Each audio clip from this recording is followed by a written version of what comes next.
राधे कृष्ण दोस्तों, मैं भाविनी मिश्रा अपने चैनल में आपका स्वागत करती हूँ। आप सभी के स्वस्थ और सुखमय जीवन की कामना करती हूँ।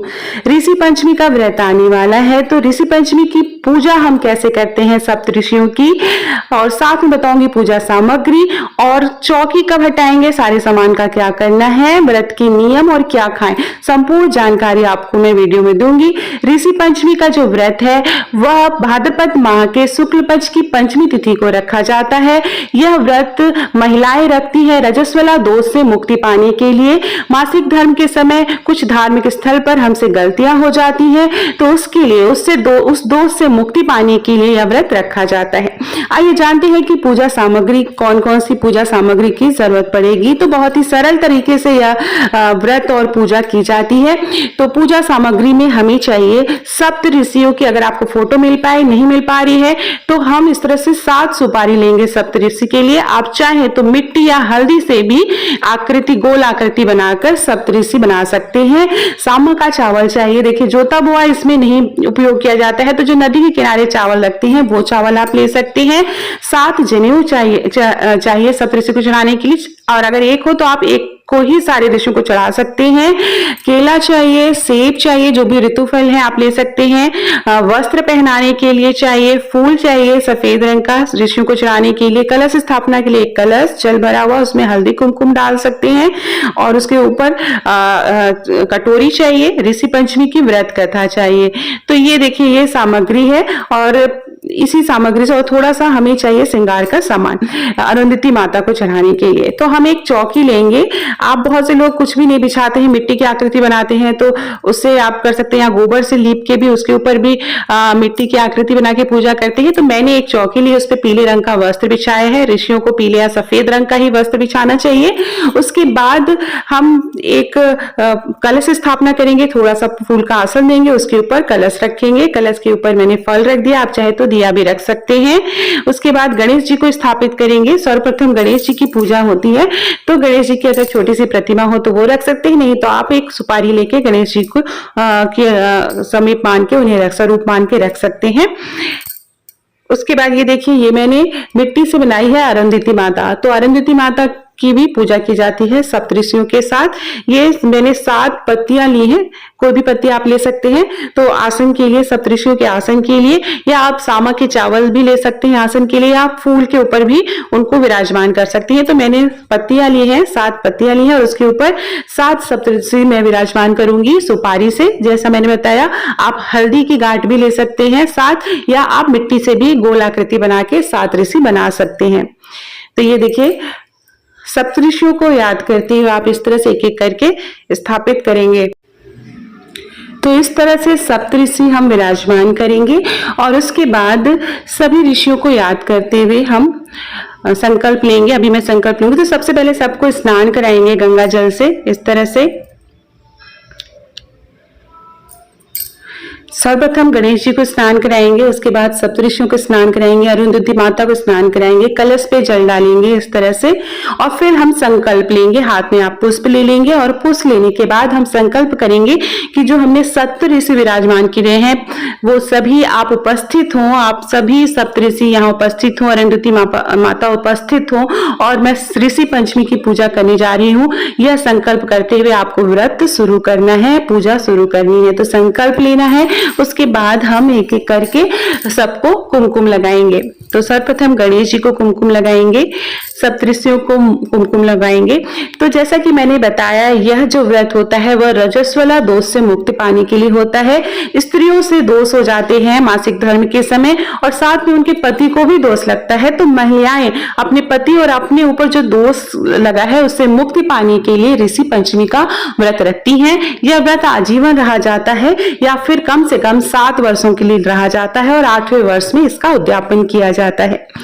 तो पुष्प अर्पित करेंगे। तो सर्वप्रथम गणेश जी को पुष्प अर्पित करेंगे, सप्तऋषियों को पुष्प अर्पित करेंगे, अरुंधति माता को पुष्प अर्पित करेंगे। इस तरह से लाल रंग का पुष्प अर्पित करेंगे अरुंधति माता को।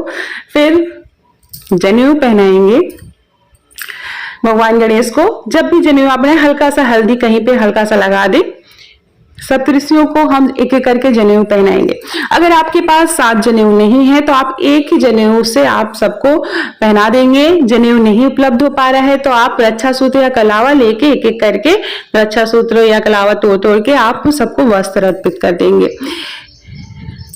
कलश पे भी हम कलावा बांधेंगे। तो इस तरह से बहुत ही सरल पूजा होती है। मंत्रों का आप जाप कर सकते हैं। ओम सप्त ऋषि नमः करके आप जाप कर सकते हैं।